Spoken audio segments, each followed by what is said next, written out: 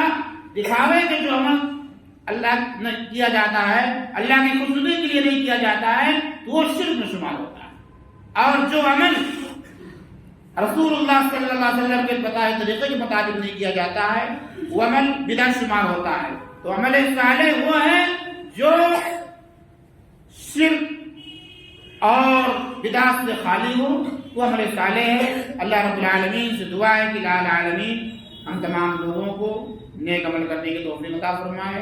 الہ العالمین ہمیں صالح عمل ایسا کرنے کی عطا فرمائے جو صحیح معنوں میں صالح ہو، رسول صلی اللہ علیہ وسلم کے فرمان کے مطابق ہو۔ الہ العالمین ہمیں اسلام کی تعلیمات کو سمجھنے، اس کے مطابق عمل پیدا کرنے کی توفیق عطا فرمائے۔ الہ العالمین ہم میں سے جو لوگ بیمار ہیں انہیں شفاء کاملہ عطا فرما۔ الہ العالمین ہم میں سے جو لوگ مقروض ہیں ان کو قرض کی ادائیگی کی توفیق عطا فرما، میرے معاملات کو آسان فرما۔ بارک اللہ لنا ولکم فی القرآن العظیم ونفعنی وإیاکم بالآیات والذکر الحکیم، انہ تعالی جواد کریم۔